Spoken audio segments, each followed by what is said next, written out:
Good morning. Oh, no. Come on, church. Good morning. That's much better. What a great day. What a great opportunity to be with you and share in the good news of the scriptures. Hopefully we get something out of the sermon this morning. It's an honor to be with you this morning, and I bring you greetings from all the other 132 churches that form the United Church of Christ in Southern California and Nevada, and of which I am your conference minister.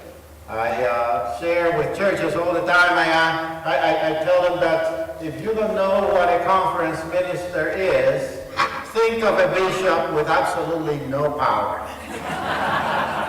And that's my role. I represent you. I oversee the ministry of the United Church of Christ in this region, but I have absolutely no power of what you do. And one of the things that I first noticed when I came to this church was that your altar represents the congregational government. It's an upside-down pyramid. And that's the structure of the United Church of Christ. If you think of yourselves at the base, my role is right down here somewhere. So that's who we are. And we are excited about bringing good news to you. We are engaged in our summer season, so our Pilgrim Pines folks are really busy keeping our kids ready, getting our counselors and our kids ready to go to camp. We have 65 youth going to the National Youth Event in Orlando. That's amazing.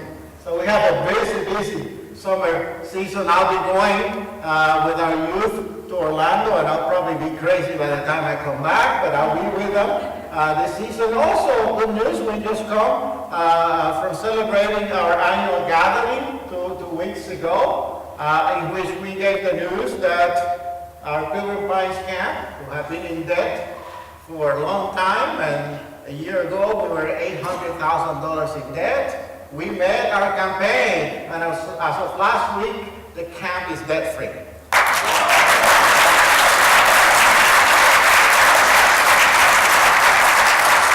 And of course, as I promised, my hair was purple during that annual gathering. Somebody gave a lot of money and asked for purple hair, so I had to oblige, and I color my hair purple. It's not that way anymore, as you can see. Although some people said that I should keep it purple, so we'll see about that later on in my life. But it's been great. It's a good year to be in this conference. It's a good year to be a conference minister, as God is still speaking among us in wonderful, wonderful ways, and is obviously speaking here too, as the church here in Irvine, and I am grateful to be with you. A minister, a priest, and a rabbi. You know where I'm going with this. Gathered together to talk. Probably a IUCC minister because it's interfaith. To talk about what they do with their offerings. And they're discussing how they distribute the offerings in the church. And the rabbi says, well, let me tell you what I do with the offerings. I'll take the offering plate, I draw a circle around me, I stand in the circle, I throw the money up. Whatever falls outside the circle is for God. Whatever falls in the circle, I keep. The priest said, wow, that's really funny, because I do something very similar. I take the offering plate, I draw a circle around me, I stand in the center, throw the money up. Whatever falls in the circle, God keeps. Whatever falls outside the circle, I keep. The minister looked at them and shakes his head, and he says, you foolish people, why do you do that?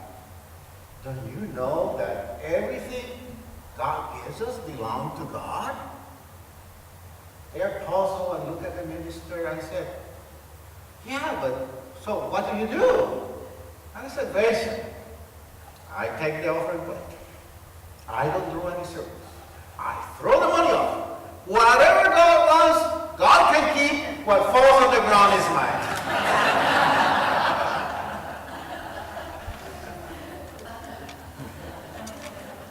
I had to start with that joke because our scripture reading today is one of those very somber scripture readings, and I would go like, really? What's the good news behind that story? And we hear it time and time again. But one of the things about our scripture for me is, first of all, it's our textbook. So as a progressive minister, even those texts that I don't like, I have to deal with. They are there. I have to struggle with them and find out what's the good news for me and for us today. So the parable of the talents is one of those that sometimes we scratch our heads and we go, wait a minute, what's going on here? I was sharing this morning with the early morning service that I'm pretty sure Paul has told you that when Jesus taught the parables, he never interpreted them. He just told the parable. And the interpretations we get in the Bible are the church's attempt years later to figure out what Jesus was trying to say. But Jesus never interpreted them for the people. So the reason for that is to leave it open-ended so we can work with them. In the rabbinic tradition, rabbis love to tell the story in different ways. So that's the whole idea behind the parable. So we can work with them and struggle with them and try to figure out what they're trying to say to us. For me, the point of the story of the parable of the talents is very simple, yet very powerful. God has given us many gifts. The question is, what should we do with those gifts? So it's a statement and a question. God has given us many gifts. What should we do with those gifts? Now we need to remember, when we read this parable and we don't have enough historical background, at first the parable doesn't seem as much. But if you remember, a talent was equivalent of 38 years of labor. In today's currency, a talent is equivalent to $2 million. Wow, that makes sense now. Before, when I read the parable, I said, probably about $10. No, think about millions of dollars. So that means that the first servant received $10 million. The second servant received $4 million, and the third $2 million. That's a lot of money to be entrusted to a servant. Now, what you need to remember, there's a hidden message here too. Besides the main message of the abundance of God, is that when God gives, God overwhelms us with gifts. God is an outrageous giver. God gives abundantly to all of us. So the servants were given abundantly by their master. As we move into the story, our eyes are then focused on the servant who did nothing with his talent. Our first impression when we read the text is, this master was really tough. Here's the guy went and played safe, so he returned the money back to the master, and the master got really upset.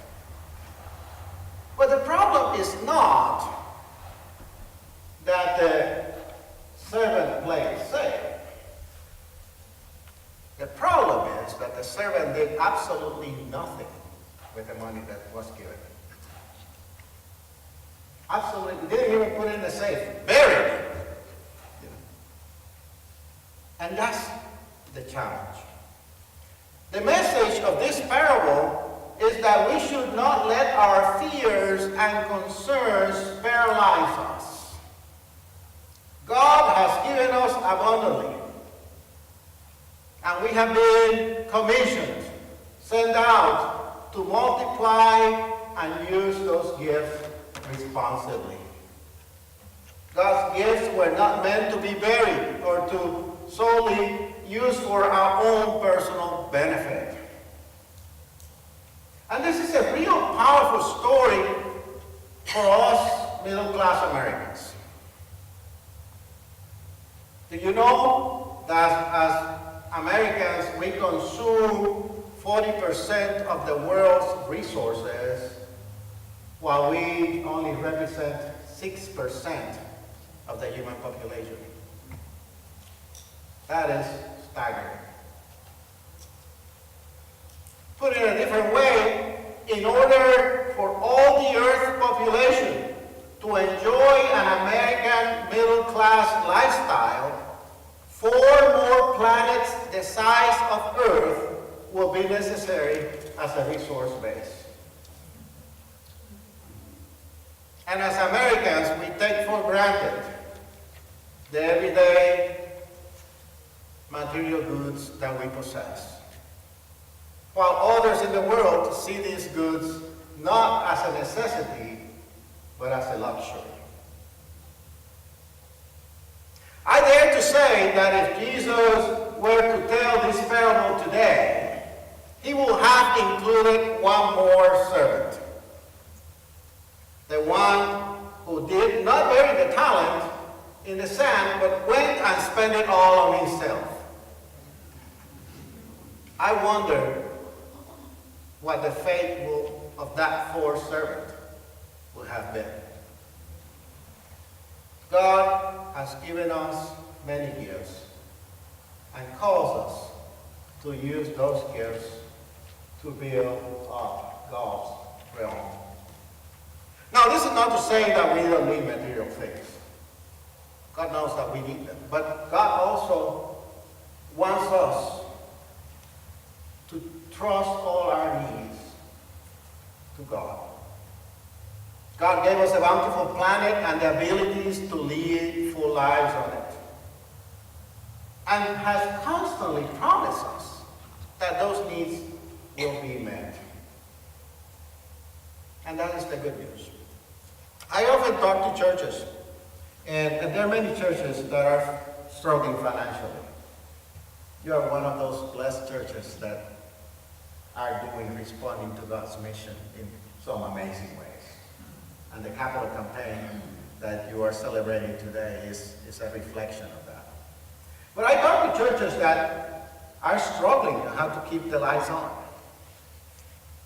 And I tell those churches, your problem is not a money problem. You don't have a money problem. You have a mission problem. Get the difference? People give to missions. I'm a Rotarian, and as a Rotarian, we have a speaker, especially young people who come asking for us to fund the robotics at the high school, for example. I have no problem standing up and giving money to that. I know it's where it's going. And a lot of times, churches don't get funded because we emphasize all the wrong thing. You want new facilities, but you want new facilities not for the sake of having new facilities. You want new facilities because you want to do mission with those facilities. You want to transform lives to those facilities. You want to bring new spaces for new people so their lives can be transformed, which is the only mission of the church. To transform lives for the sake of the gospel. And that's why people respond. And because we trust that we are doing God's mission, the money will show. When I'm going to take a few extra minutes here, is that okay? Okay. Conference minister privilege, I guess. When I first was called as conference minister, we had a huge deficit in this conference. And I was telling my board, I'm not worried about it. Let's start doing what God has called us to do, and this ship will turn. The money will show. People will give. The World Bank is an example. In 4 years, we have cut in half our budget which was almost impossible. And we are 2 years away from balancing our budget. See, friends, it's about mission. It's about doing what God has called us to do. Now, if we cannot do that, that means that we're doing the wrong things and we have to start figuring out what to do. What is it that God is calling us to do? Thankfully, we are on the right track and we are very excited about it. Now, when we talk about giving to the church, people give different reasons why they give. Some people give to the church because of fear. Fear that if they don't give, God is not going to be happy, or people might think that they are cheapskates. Some people give because of guilt. They believe that if they cannot make it to church one Sunday, the least they can do is to send some money to support the church. Other people give because they need, it's like insurance. They need the assurance that if one day they need the church or they need the pastor to come and visit, they better pay the insurance so the pastor will respond when that happens. Yet others give as a gesture of goodwill. They believe churches are a good thing for the community and they deserve to be supported. Finally, there are people who give to the church because of loyalty. They believe that if they are going to belong to something, they better pay their dues as any club, any member of any club will do. And I have spoken to all these people in my lifetime in the church. And all those reasons may seem good to you for giving. And in the capital campaign, you will say, who cares why people give? We need to meet the goal. But I'll say that we really need to be conscientious and start looking at giving from a different perspective. I give because I'm thankful. I am grateful for what has been given to me, so I give in return. I give because I have received support and love from the church. I have a community that I call family, that I can pick up the phone and call people to be with me, to pray for me, to walk with me. A few years ago, I was a pastor at a local church in California, and one of our members of 25 years, he was quite wealthy, had been there 25 years. I was her pastor for 3 of those years. I was her hospice chaplain in many ways. I was with her when she passed away. And as such, as a pastor, I was invited to sit down to the reading of the will. And as the attorney is reading the will, some money went for the children and grandchildren. Great, that's what should happen. And then there was, so the money was all divvied up, and there was this pot of money left that she left to the Zoological Society. Now, I have nothing against non-profits and giving to the Zoological Society or whatever other organization. But you have just spent your life with a group of people whose mission is to change the world. And you forgot that they also need money to continue changing the world. And I don't think she did it on purpose. Most of us don't even think about it. Which was the reason why I started a campaign to teach people in the church the importance of legacy giving. And one of our members, 100 years old, decided that, I said, I'm going to give a legacy to the church, but I'm going to do while I'm alive, because who cares when I'm dead? I want to see it happen.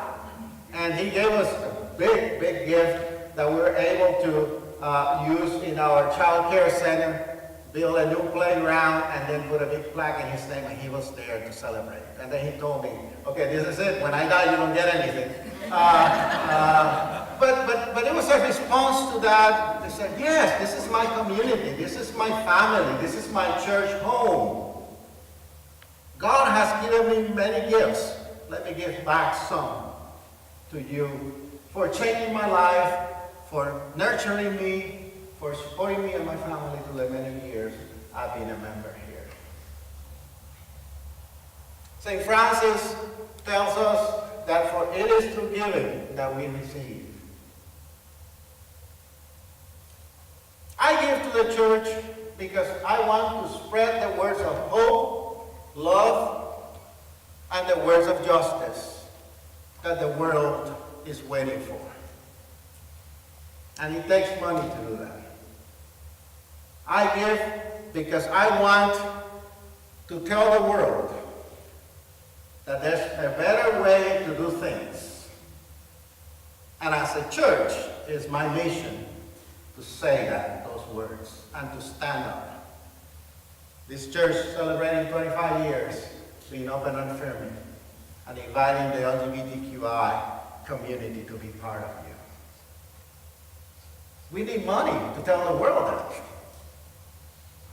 So I give because the church mission requires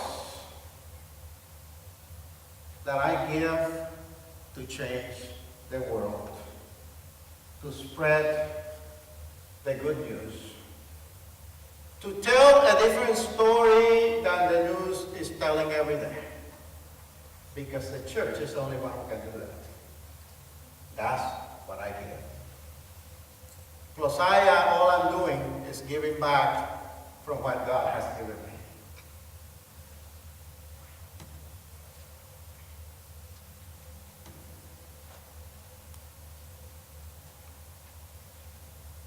As a church, we need to believe. Friends, we need to believe that God will give abundantly. If we are doing God's work, the money will follow.